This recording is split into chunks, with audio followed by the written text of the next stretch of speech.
फतेहपुर में triple murder case का मामला। मृतक किसान नेता के घर पहुंचे राकेश टिकैत, परिजनों से मुलाकात, हर संभव मदद का आश्वासन दिया। 3 लोगों की गोली मारकर की गई थी हत्या। पुलिस ने 4 आरोपियों को गिरफ्तार कर भेजा जेल। दिन थानेदार और हल्का इंचार्ज को निलंबित किया गया।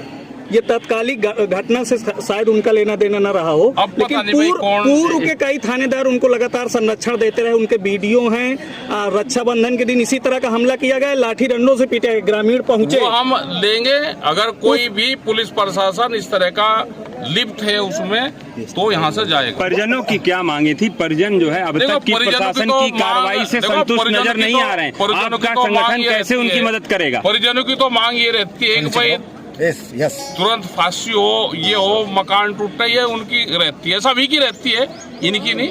लेकिन कानूनी कार्रवाई क्या कहती है उसमें? कानून क्या कहता है?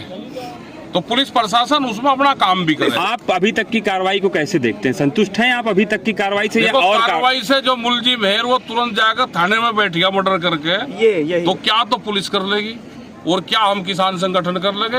एक आध दिन का हेर फेर होता, आप कम से कम वो भाग जाता, पुलिस जाती पकड़ के, उसे एक आध दिन छुपा कर रखती। अब जो जाके वीडियो के सामने थाने में बैठ गया तो क्या तो उसका पुलिस कर लेगी?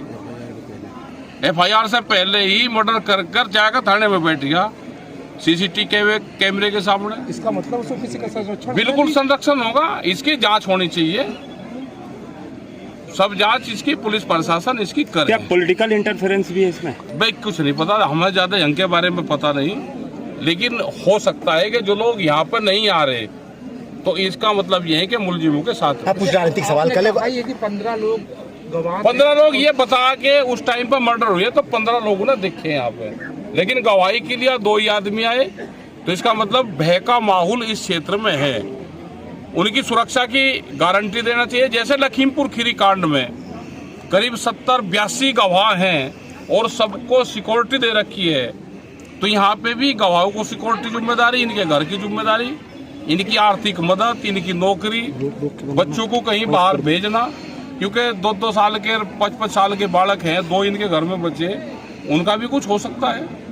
आप कुछ राजनीतिक परिवार से क्या आश्वासन दिया, क्या उनका कहना था? देखो उनका तो वे तो कहने की कोई हालात में है नहीं। जी जिनके घर से 3 जवान मौत होगी हो, मर्डर हो गया हो, वो तो कोई कहने की हालात में है नहीं।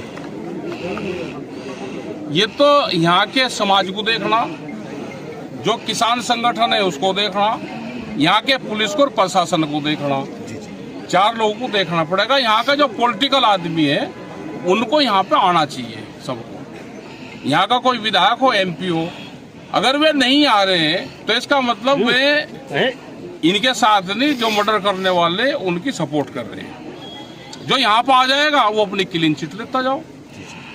सबको आना चाहिए यहाँ पे, इनकी आर्थिक मदद भी करनी चाहिए, किसान संगठन भी इनकी आर्थिक मदद भी करेगा। प्रशासन से भी ये है कि अब कल से इनकी चिट्ठी लिखत पढ़त शुरू होगी। अब छुट्टी है 2 दिन बाद में।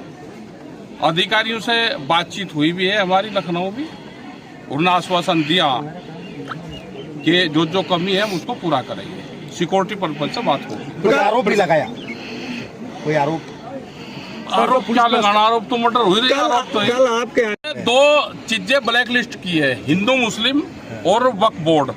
ये भारतीय किसान यूनियन ने ब्लैक लिस्टेड कर दिया, इस पर हम कोई जवाब नहीं देते। वो तो बोल रहे हैं वहाँ लागू नहीं होने देंगे। हमें नहीं पता, हमने तो ब्लैक लिस्टेड कर दिया। जब कुछ सवाल ये हैं, ये सरकारी सवाल हैं, हमने ये ब्लैक लिस्टेड कर दिया, इस पर हम नो कमेंट्स। तो ये क्या किस वजह से ब्लैक लिस्ट किया आपने? हमने कर वो भी तो उनमें भी तो लोग किसान हैं, आपके साथ जुड़े हैं, क्या भय है, किसी चीज का डर है? हमने ये कर दिया कि ये सरकार के सवाल है, जिस चीज को जिसको इससे फायदा हो रहा है वो इसको उठाओगा, जिसको इससे नुकसान होता है वो ब्लैक लिस्टेड। जनता सड़कों पर है ना बंगाल में, और आ जाए भाई। देखो बंगाल में सरकार इनकी नहीं है तो ये सड़कों पर होंगे, जहाँ दूसरे की सरकार होगी। पंजाब में इनकी नहीं है तो पंजाब में माहौल खराब है, तो भाई सरकारी लोग हैं, करवाते रहेंगे। कानून व्यवस्था पे क्या